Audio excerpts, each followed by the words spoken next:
Time and distance going, and he's gone!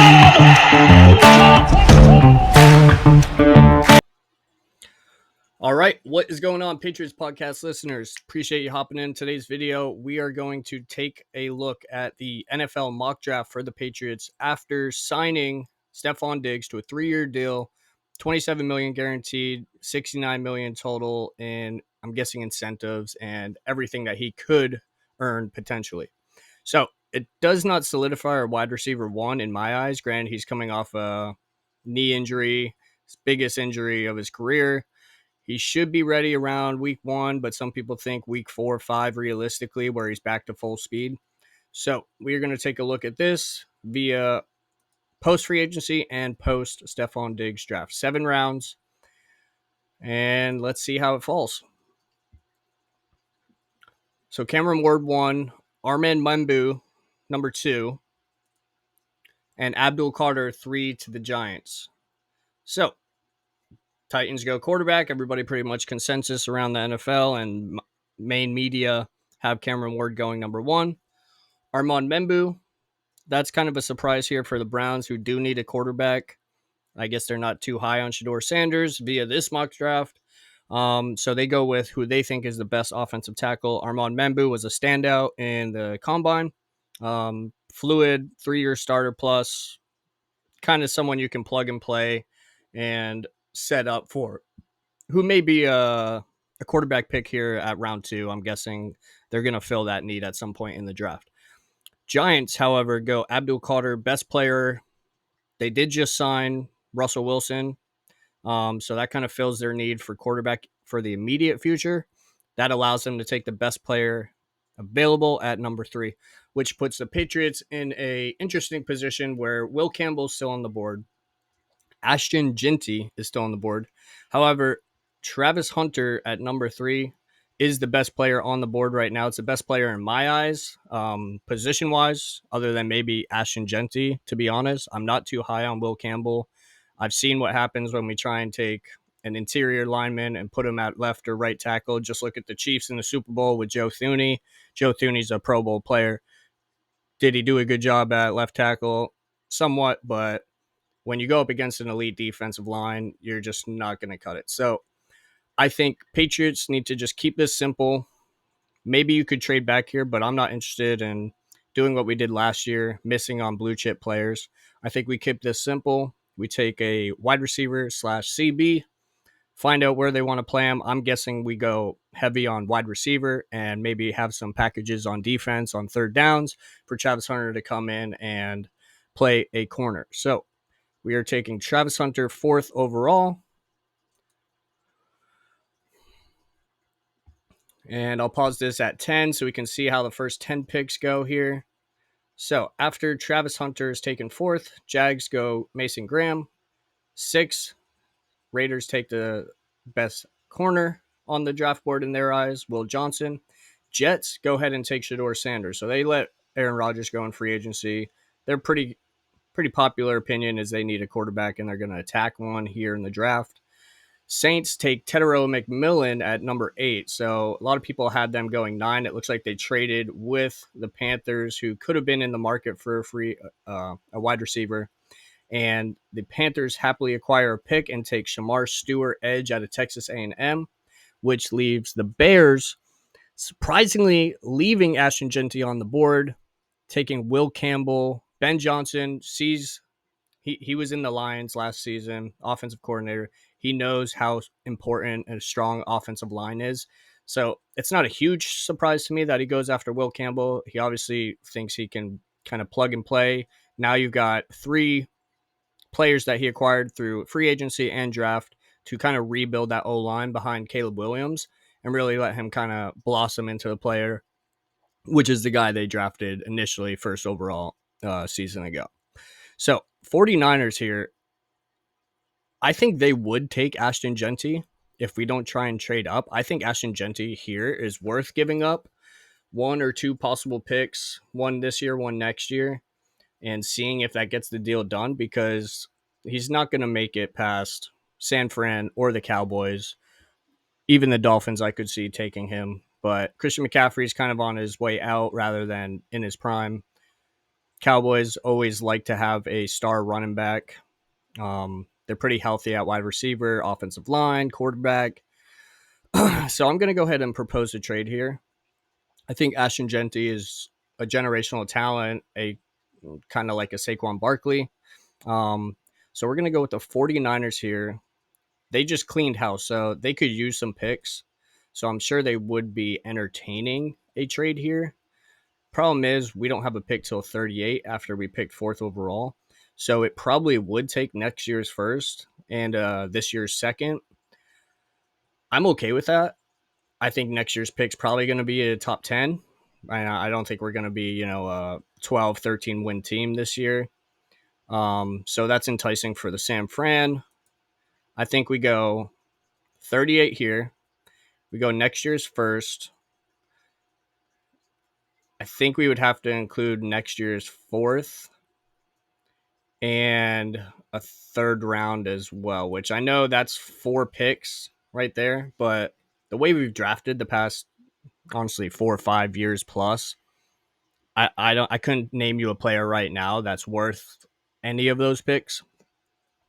And I think Ashton Genty solidifies an absolute offensive powerhouse weapon that you can plug into Josh McDaniels' offense. And we could also pick up a second running back who's more of a receiving threat later in, the 5 through 7 round range. So let's go ahead and propose this trade. That's 38, 77, next year's first and a fourth. And it was rejected. So we can let this go one more time. Jalen Walker, I'm sorry, he goes, we will propose one more trade here with the Cowboys. I'm going to do a very similar offer here, 38, next year's first, and I'll do next year's third for 12 overall. And that's rejected. So I don't see really giving up more than that worth it. So we're just going to let this resume here. Jalen Walker, Tyler Warren. So Cowboys actually trade with the Chargers. Chargers get their starting tight end. Tyler Warren, clearly the number one tight end on the board this draft. Kelvin Banks goes to Miami, who's a neglected offensive line the past couple years. So doesn't surprise me there. Colts do still have Jonathan Taylor. So I think running back here, we'd probably be good to let it go one more time. Falcons have a solid running back already. So, and Ashton Genty goes to the Colts. So looks like they feel good enough about Ashton Genty right there to take him at 14. Unfortunately, probably works out better for us because didn't want to give up too much draft capital. So let's let this go a little bit more. Malachi Starks, Mikael Williams, Tyler Booker, Matthew Golden. So that's the first wide receiver off the board. James Pierce, Derek Harmon. A trade there. Jahad Campbell, Josh Simmons. So Josh Simmons goes 25. He was projected 25. Ravens are probably due for a wide receiver here. The Lions also could. I mean, I could take any one of these next 4 or 5 teams looking for a wide receiver. On offense, probably for offensive tackle, Ariante Ursary is really the only standout here where I could see him being a pick for us at 38. Amarian Hampton, a really good, and Caleb Johnson. I think the running back room is pretty healthy this draft. Colson Loveland is, according to this mock draft, the best player on the board. I wouldn't say he's on the same level of Tyler Warren. Emeka Egbuka, however, and Luther Burden. Those are 2 guys that I want to keep my eye on here. I would be happy with either of them. I'm actually more of a fan of Emeka over Luther, but this is somewhere where I would consider giving up some draft capital to trade up and not have a repeat of what happened last year where all the wide receivers are pretty much off the board by the time it gets to us at 38. So I think right here would be the realistic place to try and trade because the Ravens or the Lions or the Commanders, honestly, maybe not the Commanders, but the Bills, they just lost Matt Collins to the Patriots. So I think we really do need a wide receiver one, and that would give us Stefon Diggs as wide receiver two, Matt Collins is your three, and then you still got Booty, you still got Demario Douglas in the slot. And then it allows us to maybe keep some depth with Jalen Polk or Javon Baker, and see what we have with them. But I will propose a trade here. This is something I would realistically see the Patriots doing after missing out on the true talent at wide receiver last year. So they're only moving back 11 spots. We're moving up 11 spots. I think a third round, next year's second, and next year's sixth. That's a price I'm willing to pay. You know, you're giving up maybe a 40th overall pick next year. You're giving up our 38th right now and a 77, which we're pretty healthy in the third round. We can afford to give up one of those. And then the Kansas City 6th round pick that's acquired from trading Josh Uche this past season. So let's propose this trade. That's probably right on the edge of where they would accept. I doubt they will, but let's go ahead and boom. Okay. So that put us right where we want to be now. And I'll just give you a comparison. This guy's 6 foot, 202. They have him listed as a slot receiver, but honestly, at 6 feet, 200 pounds, this guy's route tree is pretty infinite. I mean, you can run anything Josh McDaniels draws up for you on the offensive side. Luther Burden had a little bit less production, right around the same size, another slot receiver. But these are two guys that honestly you could plug them in like a Jamar Chase. Jamar Chase, I'd say, is not a clear slot receiver. He runs pretty much all over the field. That's kind of where I see these two guys being. I think we have to take Amika Igbuka. You know, you bringing in a winner, someone who's got a lot of experience on the offensive side. He's got sure hands. He's got good route running. He's got good separation. I think a lot of people would put him over Luther Burden the third. So that's what we're going to do. We'll resume this draft. Not entertaining that trade. Neither that or that. None of these are enticing nearly. So I think we take Colson Loveland, by the way. We're too healthy at tight end right now with Austin Hooper and Hunter Henry to go tight end. Just to give you a look on defense, D tackles, those are pretty much your top two players right now. Mike Green down here around 37. That might have been someone if we didn't trade out. But I'm going ahead, feel great about this pick. We take Amika Egbuka. Did we give up a little bit? Yes, but do we have a player that's a plug and play day one starter? We don't need to develop him for a year or two and have him not touch the field. Does it give Drake May someone to develop with? Yes, yes, yes. So I feel good about that pick. We're not great at these mid late round draft picks. We just aren't. I know we're implementing a new draft analysis on these players, and different using a different grading system that they're implementing this year. I just don't see anybody that jumps out at the page where you're willing to wait for 38 other than an offensive line. All right, so we're at 69 right now, and they want 144 and 69 for 118 in a second round. That would probably be enticing, but that's not something I want to do right now. Kansas City's willing to trade out. Going to reject both of those. Best players on the board right here still defensive tackle, offensive tackle, and maybe a running back, but those are all the way down at 68, right? One behind where we are. Jaden Higgins did just get picked up. He was another popular wide receiver that I would have considered here. Running backs, Travion Henderson out of Ohio State. You already took their wide receiver. You could take their running back right here. DJ Giddens, I believe he was the one that flew in the combine. I think he had a 4.3 something. And then Cam Scatterbro. Those are probably your top three running backs right here. I love Travion Henderson, but unfortunately we have a need at offensive tackle. I think Marcus Mbell, 6'4", 304 pounds. We don't need another center right now. We have about 3 players that can play center, even though we just let go David Andrews. On defense, corner, you got Denzel Burke as linebacker. We're pretty healthy on. We have huge depth at that position right now. Kyle Kennard, I think, is a willing player here. I just don't think he's the level of player where it justifies taking him. I'm going to go back here. And my only concern is at defensive tackle, if Christian Barmore ends up continuing having health issues, he's dealing with blood clots right now. He's an amazing player, but your best ability is availability. So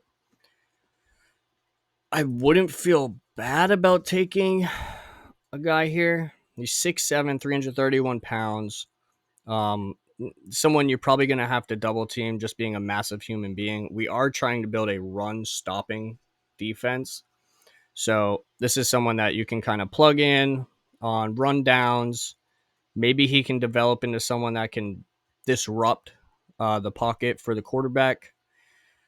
Let's take a look at wide receiver as well and see who's on here. So Jack Beck, I really like. Kyron Lacey, I think we can get those guys in the later rounds. Jalen Knoll or Tez Johnson. Tez Johnson's probably most people's favorite here who's left. Problem is we need a big body 6'2" receiver. And none of these guys here, although their athletic testing was pretty good, nobody really fits that bill. Jack Beck, he's kind of a tight end / wide receiver. He built some hype at the Senior Bowl. I think right now, although it might be a reach, I think we take running back here. I think we take a running back because as far as the offensive line goes, I think Trapillo, Ozzie Trapillo, just watched videos today on them kind of scouting him. He's out of Boston College. He's 6'8", 315 pounds. I mean, he's a massive human being. His arms measured around 33 inches. So he is a guy you can put out at left tackle. But if not, worst case scenario, you have a starting interior lineman for the next 5-10 years. Let's go ahead and resume the draft. Our next pick is 106. So Jalen Royals just went. Shamar Turner, he was probably a lot of people's best remaining defensive tackle. But as you can see, the offensive tackles aren't really moving. So Trapillo will be there at 6. Whether or not he's the best offensive lineman, we're not sure. This right here, this is an enticing trade offer. And this is something Kansas City I could see them actually doing because they know there's a little bit more depth right now that could be gone. Holland Pierce, 6'8", 341, another massive human being out of Rutgers. His footwork's not the greatest, but he's going to buy you some time on the passing game for Drake May. Offense, wide receivers right now, Ty Felton, Savion Williams. Savion Williams is someone that would fit the bill. 6'3", 220 pounds. He's a freak athlete. I mean, if you go watch his film right now, the guy's lightning in a bottle when he has the and this says even he's 6'5". So 6'3", 6'5". I'm pretty sure he's closer to 6'5", 225. He would be a big body, kind of someone like Mike Evans, Tedero McMillan.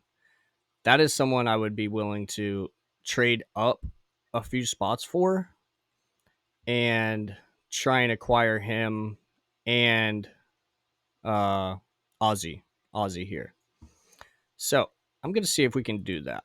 I'm going to see if we can propose a trade with, let's see who's right after the Bills. Probably the Panthers. The Panthers would be our best spot here. Propose a trade with the Panthers. We'll trade 111 for 106, and you give us 163. Not enticing. All right, we'll try one more attempt at that and see if we can acquire a pick here, moving back a couple spots. 230. No. Okay. So they're not a huge fan of that. I'd say the Saints, they just took a wide receiver, so our wide receiver will probably still be there. That's really the only other team here that I think we could tangibly get something done. So 112 for 106, and we acquire 248. Boom. Okay, so we picked up a late seventh rounder. We got Terrence Ferguson, Dante Thornton, Tyler Barron, and just like I said, all these players, Jacksonville went tight end. So now we're looking good. Now we're looking good. We could also use that trade that we just acquired to trade back up here. So I think wide receiver, Savion Williams is here. Ty Felton, he's a speedy, explosive wide receiver, 6'1", 183. That's kind of your prototypical measurements for a wide receiver one, to be honest. Fluid route running, dangerous deep threat. That's kind of what we need on the outside. We have these small slot receivers. Booty's kind of an outside threat, but nobody's really, scheming on defense for him. Tested really well athletically. I would not be disappointed to take him here. Pat Bryant is also another option, 6'2", 204. Didn't test quite as well. I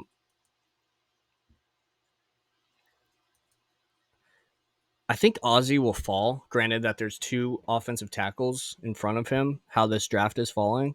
Defensive wise, the only other person I could think of is Edge. None of these guys are standouts to me. Kobe Bryant would be an enticing pick here. I think he's actually someone that the Patriots have their eyes on. And then Jalen Reed at safety. It's just all of these would be reaches, and we're not doing reaches in this mock draft. So I think you have to take either an offensive tackle or you have to take a wide receiver. That's just the two basics. I think Ty Felton gives you somebody that the Patriots haven't had since probably Josh Gordon, who's athletic, runs the routes well, attacks the ball, aggressive catcher. He's a deep threat. I think we take him here.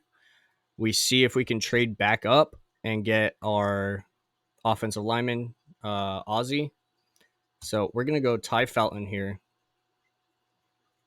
And if we see a run of tackles, which we just did, Anthony Bentlin, Johnny Cornelius, that means that Ozzie is probably the best on the board right now. Right. So we're going to propose to trade back up with the Colts. We trade 144 to get to 117.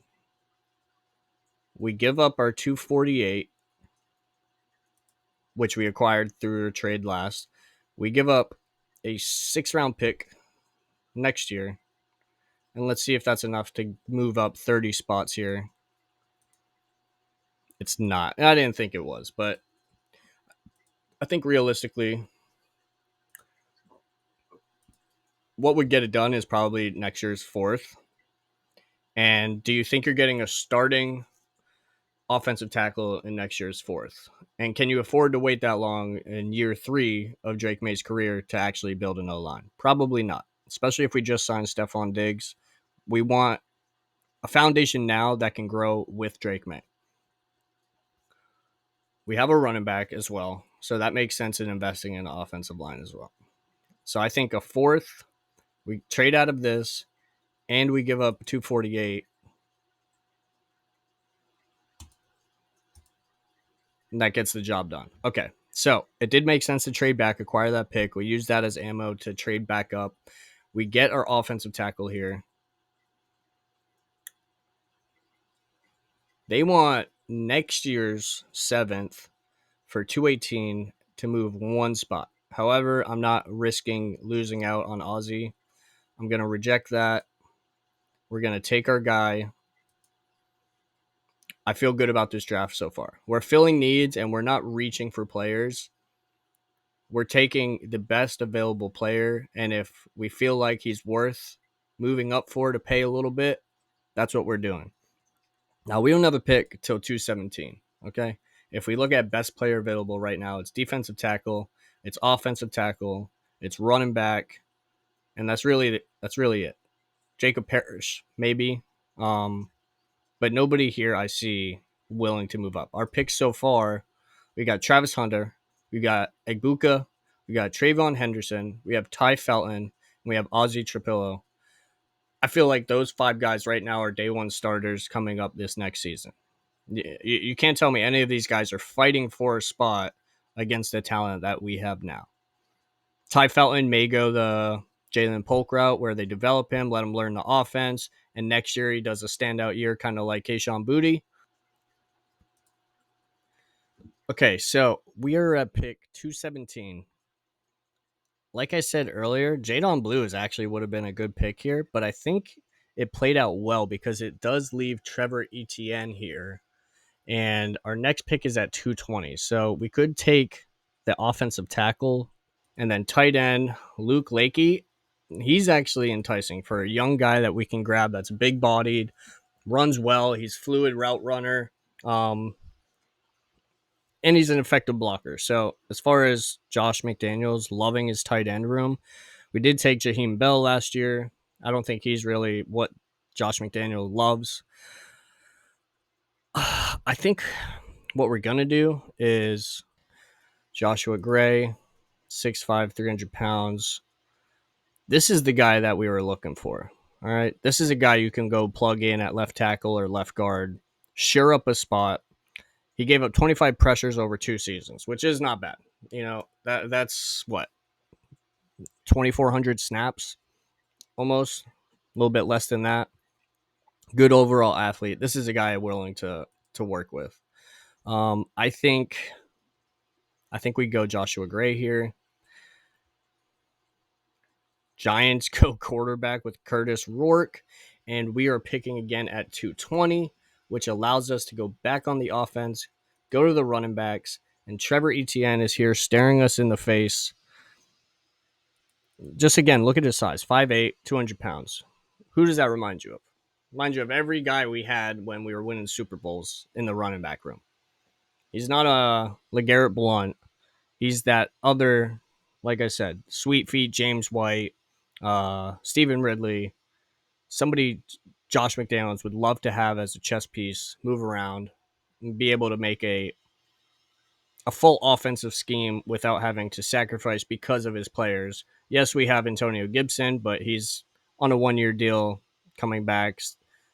And then Ramondre Stevenson, he's not someone that we're asking to go line up next to the quarterback and break out on a flat and catch the ball. He's not amazing in space either. So I think we go Trevor Etienne here. And we do have one more pick at 238. So let's see how this falls here. We filled in 2 holes at offensive tackle. We filled 2 holes at running back. We've got 2 or 3 people at wide receiver that we can plug and play. We went so heavy in defense where we don't really have a glaring need right now on defense, other than maybe you could say some defensive tackle depth or an edge rusher. But 238. Best people on the board right now all look like running backs, right? I'm sorry. Running back, defensive tackle, D tackle, offensive center. We're not taking a center. We just signed a guy from the Vikings. Defense, edge, Johnny Walker out of Missouri, 6'2", 250. That's a little bit smaller than especially who Mike Vrabel likes. In the 2024 season, he led the Tigers with 9.5 sacks, 3 forced fumbles, earning all SEC honors. Known for his pass rushing skills, Walker's quickness and technique were on display at the East-West Shrine Bowl, where he recorded 2 sacks and a forced fumble. That actually sounds enticing. Even though he's not the size that you typically see at edge, this is a guy who can play coverage because he's a little bit lighter on his feet. So I'd honestly say him right now would be a pretty good value. Nobody slid to us on corner. Safety, same thing. I mean, Shiloh Sanders here, he's probably going to be a undrafted free agent. And defensive tackle, you have Tyler Hamilton, right around the same size and stuff. One less than 5% of his pass rushing though. I think what we do here is we go edge. We pick up another guy that can develop behind Abdul Carter. Maybe we can plug him in, have a little bit more depth behind Anthony Jennings, mix him up in that D line. But Johnny Walker gives us somebody who can develop, who has a high enough ceiling here at 240 where I feel pretty good about it. So let's go ahead and take Johnny Walker. I feel really good how this draft kind of came together, especially because we have and the Giants just took Shiloh Sanders, surprisingly. So I guess they felt he was good enough to take a gamble on here. And Chiefs took a wide receiver for Mr. Insignificant. So taking a look into our draft here, we got 8 picks. I feel good about that. Did we trade a couple? Yes. Did we give up a little bit of equity next year? Yes. But we're building a offensive foundation for one, Josh McDaniels to figure out who he really has in players now this year, who he can let go, figures out what our strengths, what our weaknesses are. Drake May comes in his second year, develops with people he can actually grow with. And you get, in my opinion, 3 potential blue chip players here with Travis Hunter, Emeka Egbuka, and Travion Henderson. I feel really good about those guys. I also feel like Trevor Etienne falling here is going to be someone that the Patriots will get the max value out of and use him as best as possible. Offensive line, you've got Ozzie and you've got Joshua Gray, 2 massive human beings. Ozzie being 6'8", 316, good athletic score, tons of experience. You got another guy tested extremely well, 9'5'6" RAS, decent size, decent weight, tons of experience though, tons of experience, and he didn't let up much pressures. The Ty Felton here. So let's go ahead and grade these. I'd say Travis Hunter, that's an A plus. You know, if you can get one of the best players in the draft, some people have him as the best player. I mean, he won the Heisman. You know, if you can get a Heisman Trophy winner at pick number 4, you're in a pretty good position. That's an A plus. Emeka Egbuka, I'm giving this a B plus or an A minus. Patriots have had bad luck with wide receivers, but as far as Ohio State wide receivers coming into the NFL, they have probably the highest success rate out of any other school with wide receivers next to maybe LSU. Travion Henderson, another dip into Ohio State. Again, you're trying to build a winning culture here. These guys just won the national championship. They're going to have a little bit of camaraderie in the offensive room. That's going to build good locker room chemistry, and that's going to help give you 1 or 2 people in Travis or Emeka that can help Ty Felton. Then you're also going to have Stefon Diggs. So you're not going to rely on any one guy to be your star player right off the bat, but Travis Hunter is going to be your clearly most skilled wide receiver. If not, you mix him in at defense a little bit, and Emeka comes out and shines.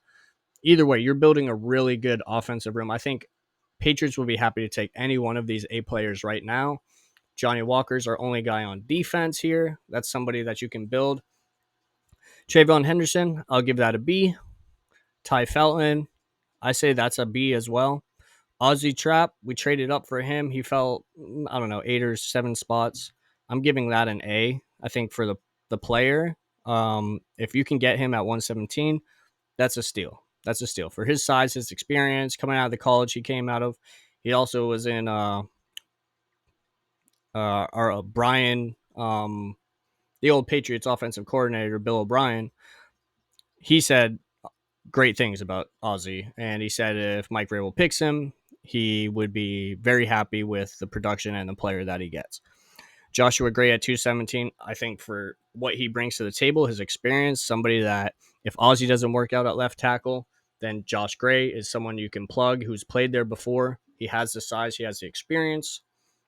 And then you have Trevor Etienne to go behind Ramondre Stevenson, behind Austin Gibson, and kind of have a balance of 2-3 running backs. Obviously, I think Trevor Etienne would be this have more percentage of snaps in the offense, being how Josh McDaniels has run his offense, especially screens, having an answer for every defense, and then Johnny Walker. So Joshua Gray, I give that a B. Trevor Etienne, I'm giving that an A for this late round value for what he brings, the match, the scheme. He fits perfectly. And then Johnny Walker, I say I'll give that about a B minus. Um, is he a high floor? Not necessarily, but does he have production? Yes. Has he gotten better over the years? Yes. And does he give us somebody that can develop behind a defensive minded head coach who's going to max value out of him, put him under the tutelage of not only the coaches, but under Harold Landry, Abdul Carter, Anthony Jennings, and you've got Keon White, you've got uh, Christian Barmore, and then you add our free agency linebackers and deep tackle that we signed. This team just got a whole lot better. You still have a good amount of picks for next year, and this solidifies Patriots rebuild that has been going on for 5 years actually starts to build a foundation here. And I see them being competitive and all of these guys not being on the edge of not making the team. They are almost locks at every position. So let me know what you guys think. Let me know if you had somebody else in mind at a certain pick. You think the price was too much. But I appreciate you guys watching, and I will see you next time. Deuces.